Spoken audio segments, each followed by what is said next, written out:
시청자 여러분 안녕하십니까? BOE 모닝뉴스 시작합니다. 신종 코로나 바이러스 확산 여파로 각국의 주요 회의가 대부분 화상으로 이루어지고 있는데 미국과 일본의 국방수장들이 직접 만나 북한의 대량 살상 무기와 미사일 등 영내 안보 현안을 논의했습니다. 두 사람은 회담에서 북한의 모든 대량 살상 무기 폐기를 위해 유엔 안보리 제재 결의를 완전히 이행하는 것이 중요하다는 데 뜻을 같이 했습니다. 조상진 기자가 보도합니다. 마크 에스퍼 미국 국방장관과 고노다로 일본 방위상이 지난 29일 미국령 괌에서 회담을 열고 북한을 비롯한 아시아의 안보 현안을 논의했습니다.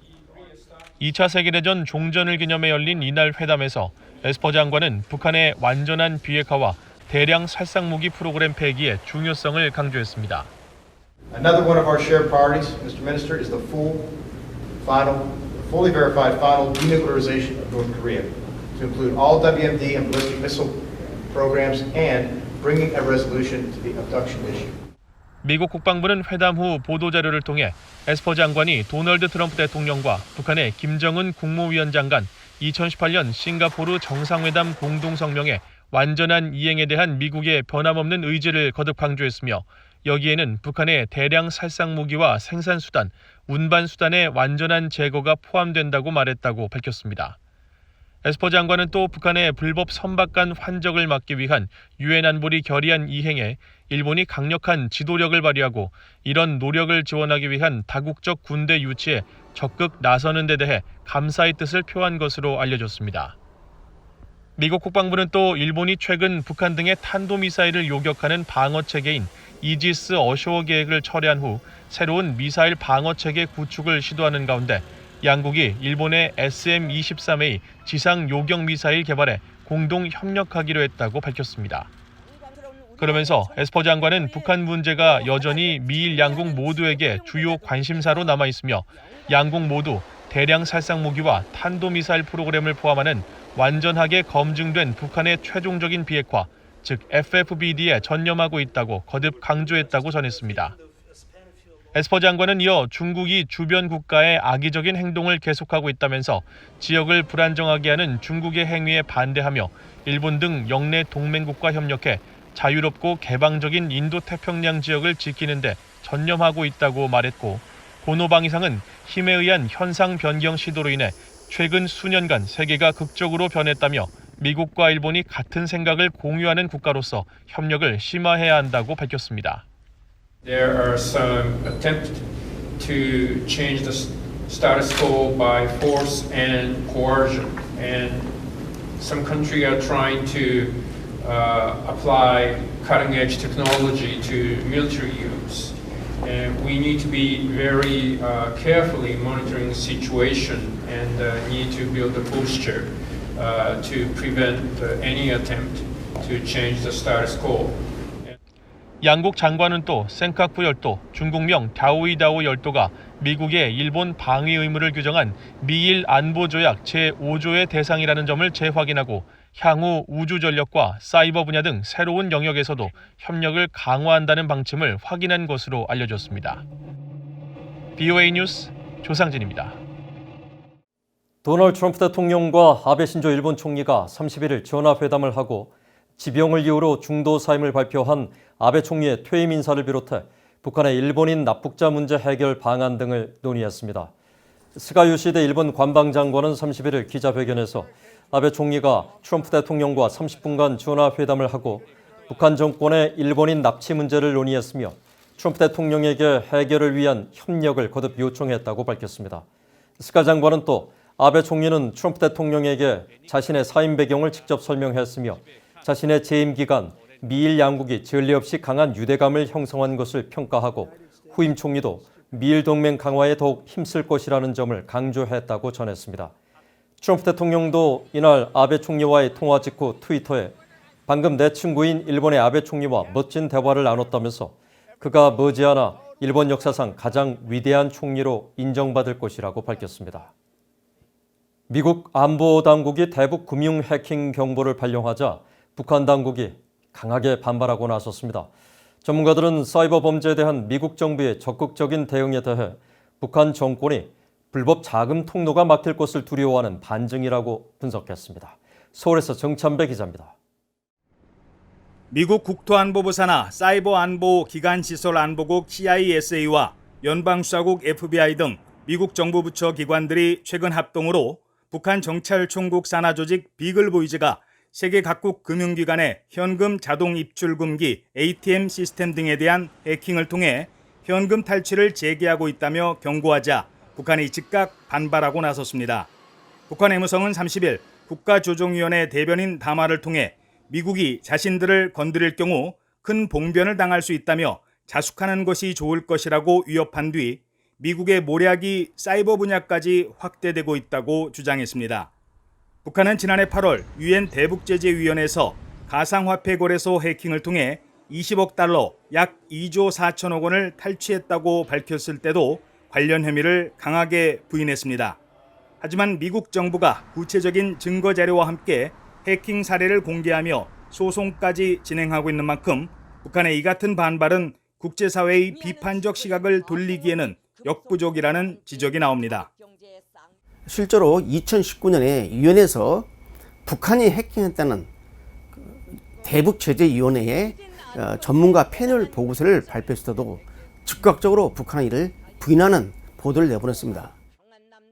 한국의 사이버 범죄 전문가인 고려대학교 임종인 교수는 북한의 해킹 범죄에 대한 미국 정부의 대처 방식이 적극적으로 변하고 있다는 점에 주목해야 한다고 지적했습니다.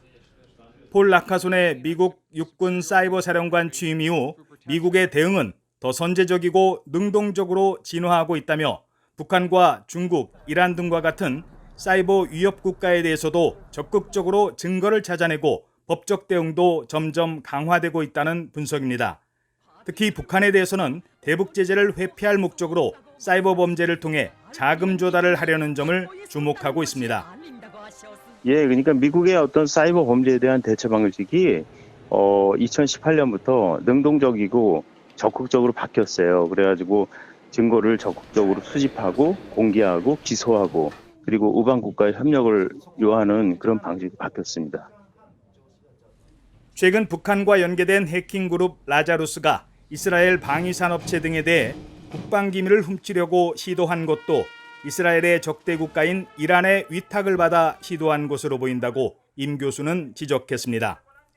가상화폐 거래소라든지 금융기관을 사이버 공격하는 것 외에 또 사이버 용병으로 활동하면서 외화벌이를 합니다.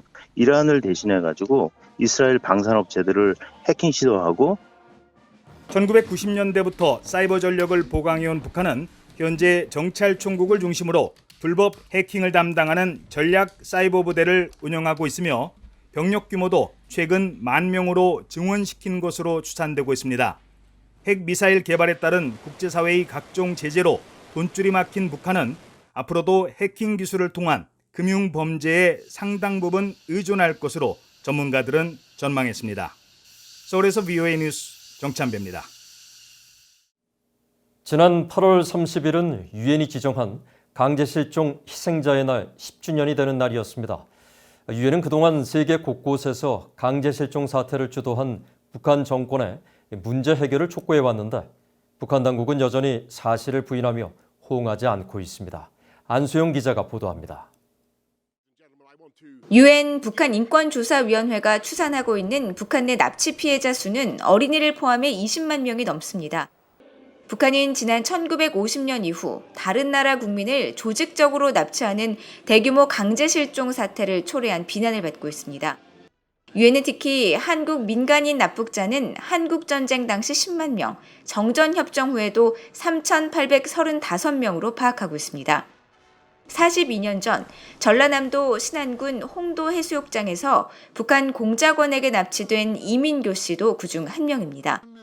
아은의 노모는 살아생전 한 번이라도 아들을 만나는 게 소원입니다. 나도 나이가 많아서 얼마 못 살 것 같으니까 얼른 만나게 해주시오. 1960년대와 1970년대에는 조업 중이던 어민 17명이 북한에 납포돼 끌려갔었습니다.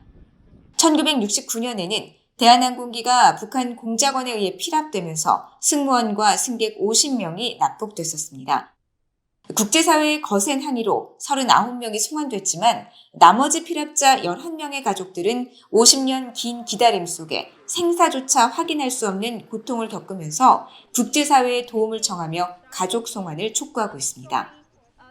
50년간 아무런 이유 없이 북한에 강제업류된 우리의 가족이 아직도 송환되지 않았음을 알리며 국제사회의 원칙과 질서에 따라 송환을 이룰 수 있도록 요구합니다. 유엔 인권조사위원회는 또 북한이 이 밖에도 일본과 중국, 레바논, 말레이시아와 싱가포르 등의 국적자를 대거 납치하는 데 관여했다고 밝히고 있습니다. 하지만 북한은 지난 2014년 5월 유엔 인권이사회 등을 통해 관련 사실을 전면 부인하며 국제사회의 요구를 받아들이지 않고 있습니다. 이 같은 북한의 대응에 실망과 우려를 표한 유엔은 강제 실종 피해자에 대한 생사 확인과 소재 파악을 북한 당국에 지속적으로 요청하고 있습니다. 특히 최근에는 유엔 인권 보고관들이 북한에 서한을 보내 한국 전쟁 당시 국군 포로들의 송환을 촉구하기도 했습니다. 유엔은 강제 실종 문제가 전 세계적으로 확산함에 따라 지난 2010년 12월 채택한 결의를 통해 매년 8월 30일을 강제 실종 희생자의 날로 지정했습니다. 유엔 인권사무소는 세계 강제 실종 희생자의 날에 앞서 발표한 성명에서 신종 코로나 바이러스 위기 속에서도 실종자를 찾는 활동에 지원을 아끼지 않을 것이라고 밝혔습니다. BOA 뉴스 안소영입니다. 이런 가운데 유엔 인권기구는 30일 국제 강제 실종 희생자의 날을 맞아 발표한 성명에서 북한에서 사라진 모든 사람들을 기억해야 하며 북한 당국은 이들의 생사와 행방을 명확히 밝히라고 촉구했습니다. 유엔 인권 최고대표 사무소 서울사무소는 30일 트위터에 올린 성명에서 유엔 강제 실종 그룹이 북한 당국에 지금까지 통보문 316건을 보내 북한에서 사라진 실종자들의 생사와 행방에 대한 명확한 정보를 요청했다고 밝혔습니다. 그러면서 강제 실종 희생자의 날을 맞아 북한의 정치범 수용소에 수감된 모든 이들과 지난 1969년 북한 정권에 의한 대한항공 납치 사건으로 돌아오지 못한 한국인 승객과 승무원 11명, 1970, 80년대 북한에 납치된 일본인 12명을 기억하자고 강조했습니다. 이어 북한 정권은 모든 강제 실종 사건 관련자들의 생사를 명확히 밝혀야 한다며 북한에서 사라진 모든 실종자의 생사와 행방을 밝히기 위한 신뢰할 수 있는 조사에 착수하기 위해 국제사회와 협력해야 한다고 밝혔습니다. 한국 정부가 북한의 비핵화 진정과 상관없이 남북관계 회복에만 집중해 한미동맹이 약화된다면 최악의 시나리오가 될 수 있다는 지적이 제기됐습니다. 한국 내 싱크탱크인 세종연구소의 이상현 수석 연구위원은 31일 한국개발연구원 KDI의 북한 경제 리뷰 8월호에 올린 코로나19 이후 미중 패권 경쟁 전망과 한국의 대응이란 제목의 보고서에서 이같이 밝혔습니다. 이 위원은 한국이 비핵화 진정과는 관계없이 남북관계에만 모든 것을 집중해 올인하려 들고 그 결과 한미 간의 디커플링, 즉 탈동조화가 매우 심각해질 경우 한국의 최악의 시나리오가 될 것이라면서 이는 적극적으로 피해야 할 사태라고 지적했습니다. 특히 이 같은 분석의 배경으로 국제정세의 불확실성 심화 현상이 있다면서 신종 코로나 바이러스 감염증의 전 세계적인 확산과 오는 11월 미국 대선이라는 이중의 불확실성에 더해 미중 갈등 상황 속에서 북한 비핵화에 대한 중국의 지분도 헤아려야 하는 어려운 상황에 처해 있다고 설명했습니다. 이상으로 BOA 모닝 뉴스를 마칩니다. 시청해주신 여러분 고맙습니다.